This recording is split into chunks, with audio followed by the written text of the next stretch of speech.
Supreme court में फौजी अदालतों में सिविलियंस के ट्रायल के फैसले के खिलाफ इंट्रा कोर्ट अपील पर समाअत। आर्टिकल 233 बुनियादी हुकूक को तहफ़्फ़ुज़ फराहम करता है।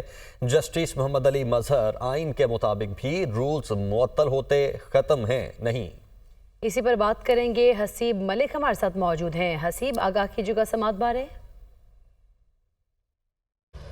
देखिए, फ़ौजी अदालतों में सिविलियंस के ट्रायल के फ़ैसले के ख़िलाफ़ ये इंट्रा कोर्ट अपील है, जिसके ऊपर समाअत का आगाज़ हो चुका है। वजारत दिफ़ा के जो वकील हैं ख्वाजा हारिस, उनकी जानिब से दलाइल का आगाज़ कर दिया गया है। गुज़िश्ता रोज़ भी उनकी जानिब से दलाइल दिए गए थे और बाकायदा तौर पर अदालत की जानिब से ये इस्तफ़सार किया गया था कि आपको मज़ीद कितना टाइम दरकार होगा, जिसके ऊपर ख्वाजा हारिस की जानिब से अदालत को आगाह किया गया था कि आइंदा रोज़ जो कि आज का दिन है, आज जो है वो अपने दलाइल मुकम्मल कर लेंगे। लेकिन दूसरी जानिब हमने देखा कि आइनी बेंच जो कि जस्टिस अमीनुद्दीन खान की सरबराही में ये 7 रुकनी बेंच है और समाअत कर रहा है फ़ौजी अदालतों में सिविलियंस के ट्रायल के फ़ैसले के ख़िलाफ़ इंट्रा कोर्ट अपीलों पर। उसके ऊपर ये अहम केस होने के बायस दीगर जो तमाम केसेस थे उनको डिलिस्ट कर दिया गया है, जिसका बाकायदा तौर पर नोटिफिकेशन भी रजिस्ट्रार ऑफिस की जानिब से जारी किया गया था और बाकायदा तौर पर 8, 9 और 10 जनवरी की दीगर तमाम जो केसेस हैं उन्हें डिलिस्ट कर दिया गया था। ख्वाजा हारिस जो कि वजारत दिफ़ा के वकील हैं,